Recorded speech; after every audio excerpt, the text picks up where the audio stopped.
ARR astro research and remedy centre சார்பாக அனைவருக்கும் நமஸ்காரம். இந்த பதிவில் நம்ம திருக்கணிதப்படி விஸ்வாவசு வருஷத்திய தை மாத சுபமுகூர்த்த தினங்களை பற்றி பார்க்கலாம். உபநயனம் பண்ணுறதா இருந்தால் யஜுர்வேதிகள் இந்த மாதத்தில் தை 26 வரை சுக்கிரன் அஸ்தமனத்தில் இருக்கிறதுனால உபநயனத்தை தவிர்க்கிறது ரொம்ப நல்லது. சாமவேதிகளாக இருந்தால் செவ்வாய் இந்த மாதம் அஸ்தமனத்தில் இருக்கிறதுனால அவங்களும் உபநயனத்தை தவிர்க்கிறது ரொம்ப நல்லது. மற்றபடி திருமணம், சீமந்தம், புது மாங்கல்யம் செய்வதற்கு, தொழில் தொடங்க, வித்யாரம்பம் செய்ய நான் கொடுக்குற இந்த சுபமுகூர்த்த தினங்களை பயன்படுத்திக்கலாம்.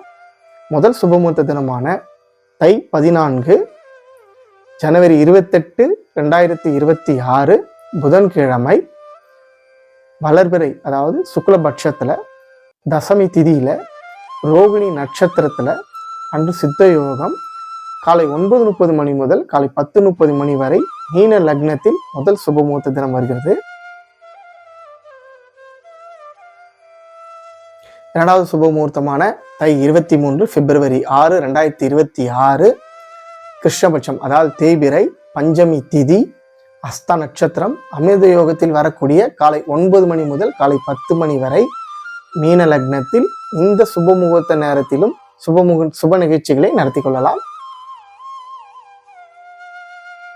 25 பிப்ரவரி 8 கிருஷ்ணபட்சம், அதாவது தேய்பிறை, சப்தமி திதி, சுவாதி நட்சத்திரம், சித்த யோகம் கூடிய காலை 9 மணி முதல் காலை 10 மணி வரை மீன லக்னத்தில் வருகிறது. இந்த சுப முகூர்த்த நேரத்தையும் சுப நிகழ்ச்சிக்காக பயன்படுத்திக் கொள்ளலாம்.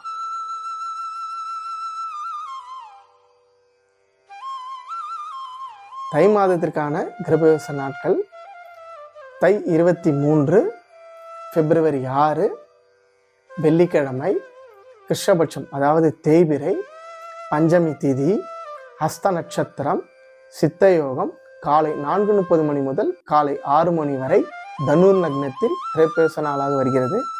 அடுத்த கிரகபிரவேச நாள் தை 25 பிப்ரவரி 8 கிருஷ்ணபட்சம், அதாவது தேய்பிறை, சப்தமி திதி, சுவாதி நட்சத்திரம், சித்த யோகம் காலை 4:30 மணி முதல் காலை 6 மணி வரை தனுர் லக்னத்தில் வருகிறது.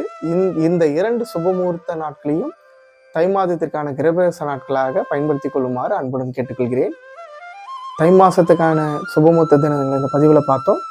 இந்த மாதிரி உங்கள் இல்லத்திலையும் சுப நிகழ்ச்சிக்கு சுபமுகூர்த்தங்களை குறிக்கணும்னா ARR astro research and remedy சென்டரை அழைக்கவும். நன்றி.